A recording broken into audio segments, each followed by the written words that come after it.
Hey guys, welcome back to We Watch the Movie and happy fucking Halloween. Halloween fucking hoes! That's what I hope that there are. Don't scream into the microphone, Johnson. How are you sexy fuckers? I'm okay. I had a bad sexual experience last night, but you're young. It don't happen. Do you ever have a good one, though? Never. Never. It's you know consistent. what else It's the only thing in my life that is. wasn't that good this week? Nope. American Horror Story. Was not. It was not. I did not enjoy makeup. You would not enjoy this. This would not become today. Yeah, overall, like, we've had a blasty blast with American Horror Story. As we've been learning about the history and coolness of Michael Langdon, what's going on, what's going to happen, all that shit is really cool, and they've told a great story thus far. He wasn't even in this episode. I know, and that is why we hit a goddamn brick wall. I knew I should have got my brakes checked. And we hit the wall at 80 miles an hour and derailed it. Yeah. But, it's not that bad. It's recoverable. It's not totaled. This was Sum 41's first album, all killer, no filler. Actually, it was all filler, no killer. This was a total filler episode. After last week, Return to Murder House, it was the best episode of the season. It was fucking awesome. This episode was just like, it was real. They were really stretching it out. They stretched that over like a dirty vagina. Stretching it out. So it opens up.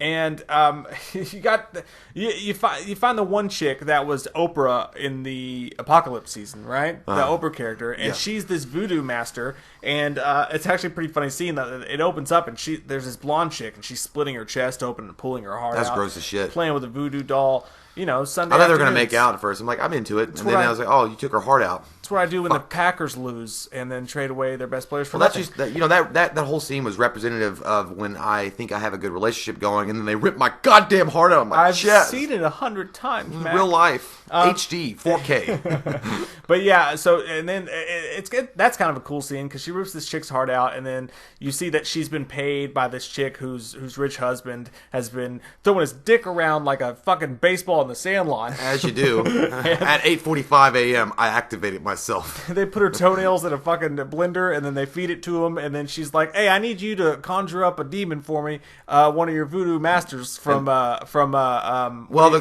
Gras." Well, the coven leader seeks her out after she does this favor for this upscale chick in this neighborhood and says, "Hey, I need your help." And they conjure up Papa Shango. Papa Shango. I don't know what his name was. He was terrible, dude. But he looked like fucking Kamala from WWE or some shit. He looked like Booker T. I know he was.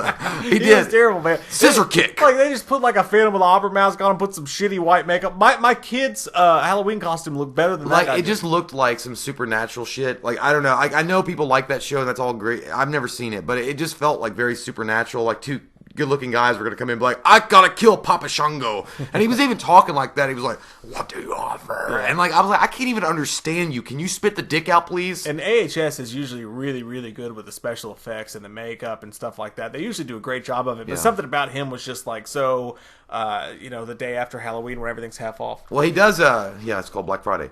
Well, they did reintroduce another character that's been missing. Thanksgiving, you fuck. Well, I know, but it's the day after. It's not the day after. You wear white after Shut Memorial up. Day. You're a fucking whore. But, look. You can't win them all. I know, you can't.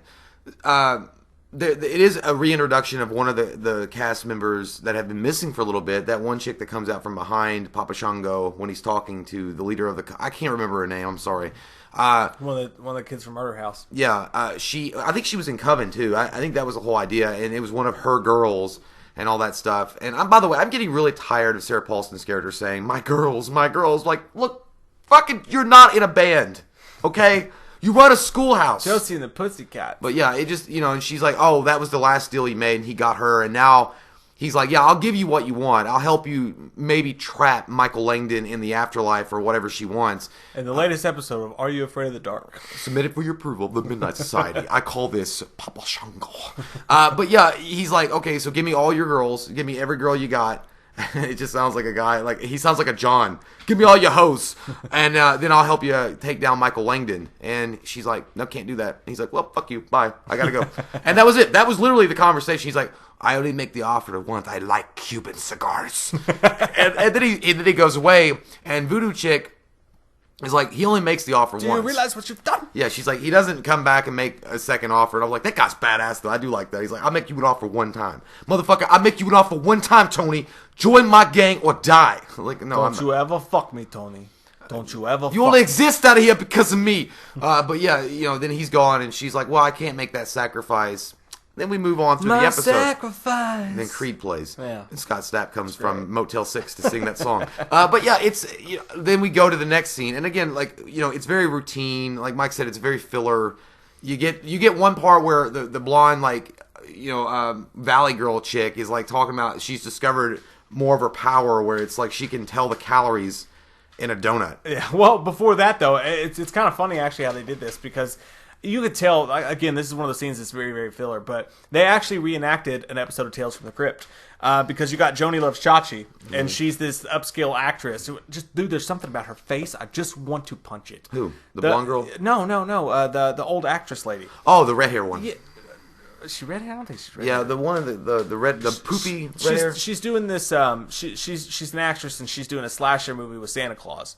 And that girl. The Santa Claus is coming out and then there's this whole thing on the set, and they literally spend 10 minutes. If you punched her, dude, it'd be like T-1000, but it would form back together. They spend 10 minutes doing this thing, and then you can tell it's filler. I mean, it's kind of cool. They literally reenacted, I think it's episode 2 of the Tales from the Crypt season 1 with the Santa killer, where she kills her husband, and then an actual serial killer Santa killer comes to kill her.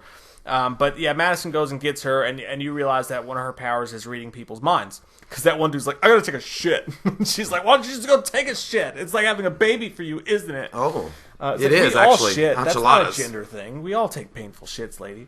But and then she's at the restaurant, and then no fucking world ever would this happen, but this waiter comes up, this young guy, he's pouring her water, he's like, I wonder what kind of panties she's wearing. Never. And she's usually I go with nothing. I'd be like, ooh, girl, it stinks. Like me if I fucking ran into Joan Rivers or something, and it'd be like, hey, I wonder what kind of, is she wearing crotchless panties, and I wonder if she barks like a dog. I'd be like, I wonder if what kind of pacemaker does she have? Yeah, there's no way that would happen. But actually, it'd be more like the Warlocks when they go see him, where he's like, God, I hate your fucking face. Yeah, it would. Yeah, anyway, again, they have a conversation.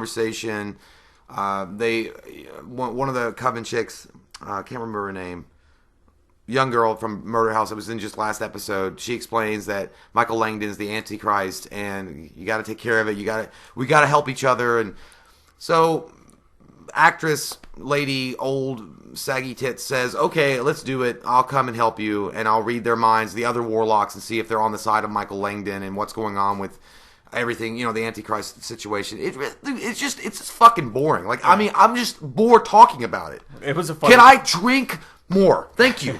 It was a funny scene though, because they're sitting there at the table, and it's like, oh yeah, this is great. And then the one dude who seems so nice is like, God, I hate your fucking face. I think that's exactly how I feel. That's how I feel at store meetings. Yeah, but they realize that they read their minds and realize they have a plan to kill them all.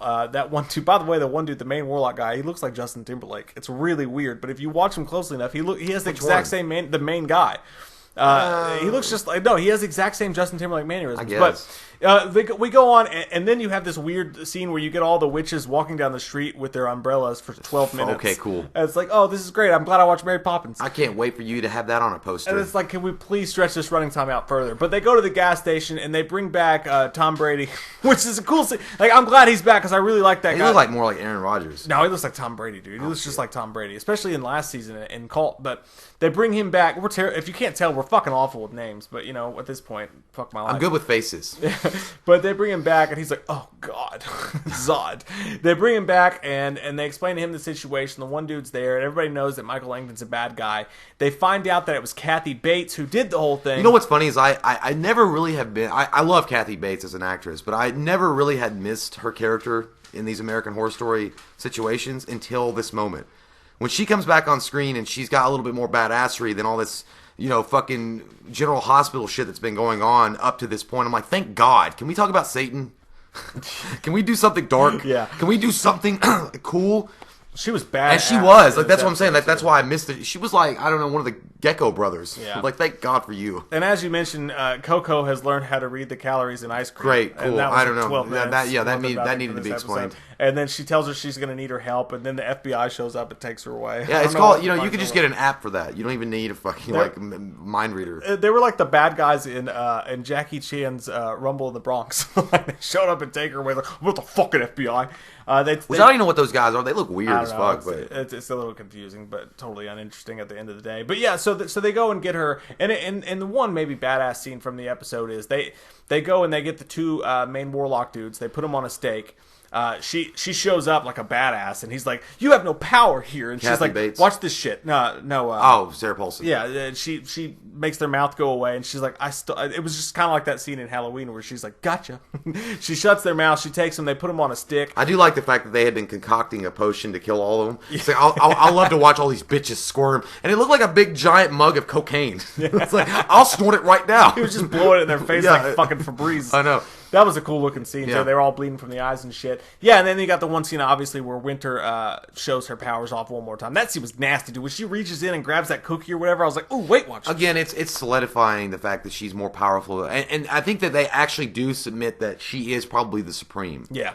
Yeah, they totally so agree on it. And they even do that exact same thing they did a couple episodes where she goes through the Supreme test and they use that 1908 to bring back Aaron Rodgers or Tom Brady. Yeah. It's just so much filler, man. But yeah, so in the end of the episode, they're burning these people on the stakes, and Kathy Bates brings the whole thing home. She's scary as fuck. She's cool as hell, though. Yeah. She takes it like a champ right on the mouth. I like to fucking burn. I mean, at that point, I'm strangely attracted to her at this point. But she was on the stake. She's like, "I have no fear of the fire.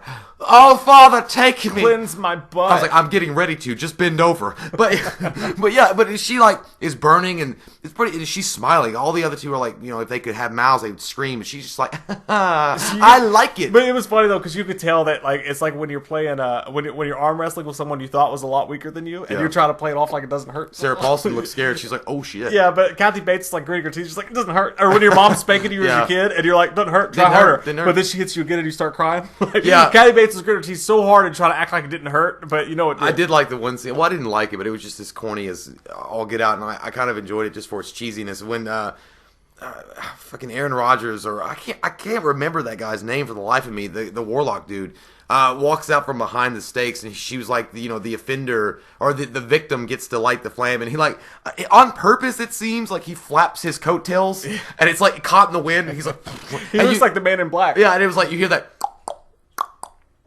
while he's walking up, and I don't know. John Henry, that's his fucking John Henry. Yeah, I just felt like they should have played some kind of like, "Oh, here he comes.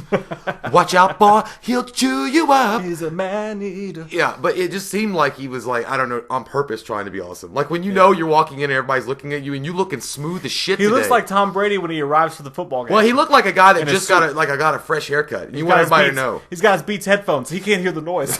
Yeah, he brought that, and that part was, I mean, it's irrelevant, but it was just a really funny part. Yeah, I'm glad he's back, and you know what? It's okay. It's okay that this episode was filler, because this season's been pretty great so far. Last episode was so fucking great. I wish they would have just stretched that out across 2 episodes. Dylan McDermott costs a lot of money. Yeah, masturbating in a window is a good check. It is a lot of money. But yeah, so that's this episode. We hated this episode, but we're not down on the season or anything. It was just a bad episode. It was just a whatever. It was a gotta stretch it out. You gotta get through the bad ones to get through the good ones. Yeah, Only rainbows after rain. Ooh. We got a ton of footage and podcasts and good stuff coming to you guys on this Halloween. We just filmed our 31 Days of Horror for Lee McCoy, so watch out for that on Drum's channel. We've got a Loomis Horror podcast, Loomis Horror Profiles. That's going to be a fun one. Michael! Is coming up. How did you get this tape? That's going to be released today, and our finale is going to be a ultimate ranking of the Halloween franchise. That's going to be fun. Can't wait to fight and, just drink beer and fight some more, and then maybe reminisce about old ex-girlfriends. Maybe I take you to the We're pet good store, enough, Dad. buy you a turtle.